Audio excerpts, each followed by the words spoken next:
चंदन नगर गांव में गबरू नाम का एक किसान रहा करता था। गबरू एक नेक और ईमानदार आदमी था।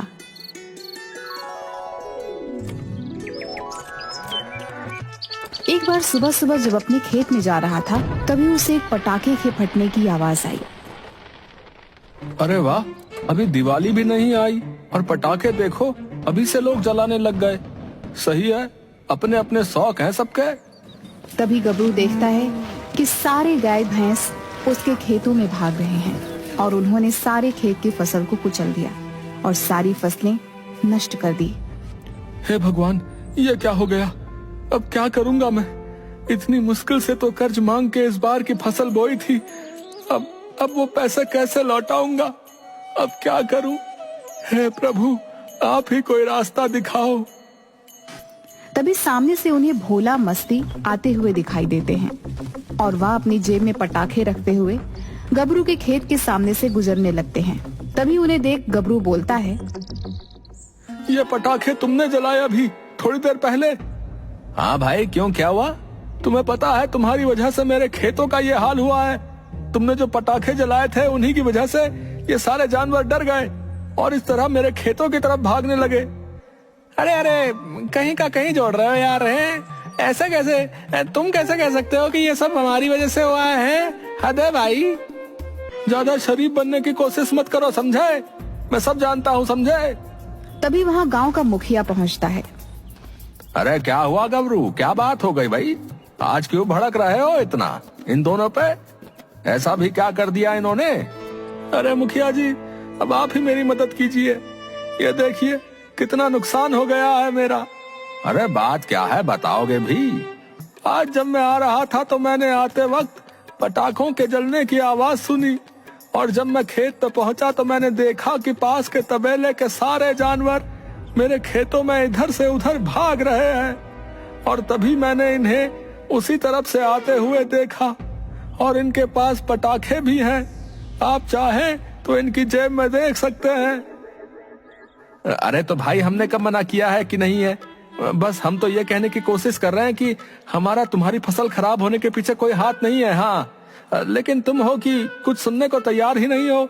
हम समझ सकते हैं कि तुम्हारा भारी नुकसान हुआ है, लेकिन तुम्हें भी समझना चाहिए ना कि ऐसे किसी पे तुम अपने नुकसान की भरपाई नहीं डाल सकते भाई। हो सकता है तुम्हारी फसल के नुकसान के पीछे कोई और हो, तुम उसका पता लगाओ। है, मैं वादा करता हूँ कि उसे जरूर उसके किए का दंड दूंगा। ये कैसी बातें कर रहे हैं मुखिया जी? इन दोनों ने मेरी फसल को बर्बाद कर दिया और आप हैं कि इनकी तरफदारी कर रहे हैं। अरे भाई, बात तरफदारी की नहीं है गबरू। मैं जानता हूँ कि ये दोनों कैसे हैं। अब देखो, तुम्हें भी तो केवल इन पर ही शक है। तुमने ये सब अपनी आंखों से होते हुए थोड़ी ना देखा है। बोलो, देखा है? बताओ। नहीं ना? तो बोलो, तुम कैसे कह सकते हो कि तुम्हारी फसल इन्होंने ही खराब की है? मुझे लगता है सारे जानवर खुद ही तबेले से भाग गए होंगे और इतनी अच्छी फसल देख खाने के लिए दौड़े चले आए होंगे। अब जानवर हैं, नादान हैं, इन्हें आप क्या ही बोल सकते हैं? तुम ही बताओ। और जो इनके पास पटाखे हैं उनका क्या मुखिया जी? वो भी तो एक सबूत है ना। कैसी बातें कर रहे हो गबरू? दिवाली आने वाली है, बस पिछले साल के पटाखे देख रहे थे कि काम कर भी रहे हैं कि नहीं। हाँ गबरू, भाई साहब सही बोल रहे हैं। पिछले साल के कुछ पटाखे बच गए थे, वही देख रहे हैं कि काम कर भी रहे हैं या नहीं। आप हमें गलत समझ रहे हो गबरू भाई। तुम दोनों भी सच जानते हो, लेकिन मुखिया जी के सामने झूठ बोल रहे हो। कोई बात नहीं, इसकी सजा तुम्हें जरूर मिलेगी। देखना, भगवान तुम्हें माफ नहीं करेगा, याद रखना। हाँ। इसके बाद गबरू मटके बना के उन्हें बाजार में बेचने लगा और ऐसे इंसान की तलाश करने लगा जो उन दोनों चतुरों को मात दे सके। इसी तरह कई दिन बीत गए। एक दिन जब गबरू मटके बेच रहा था तो उसने देखा कि एक आदमी समोसे की दुकान में समोसे खा रहा होता है और पैसे देने के वक्त जब वहाँ एक और आदमी आता है तो उससे वो मीठी मीठी बातें करने लगता है। अरे भाई, कहाँ से हो? भाई बस नगर खजूरा से आया हूँ, इधर से गुजर रहा था तो सोचा कि कुछ खा लेता हूँ। बहुत बढ़िया भाई, यहाँ के समोसे इतने स्वादिष्ट होते हैं कि दूर दूर से यहाँ लोग आते हैं। आपने बहुत सही किया यहाँ आके। मैंने भी अभी यहाँ बैठकर समोसे खाए। मेरी तो आत्मा तृप्त हो गई भाई। रुको, आपके लिए भी अभी 2 समोसे मंगा देता हूँ। और हाँ, समोसे मेरी तरफ से हैं, इसलिए आप इसके पैसे मत दीजिएगा, ठीक है? आपका चेहरा मेरे स्वर्गीय भाई से मिलता है। आपको खाते देख समझूंगा कि उन्हें खिला रहा हूँ। कृपा कर खा लीजिएगा।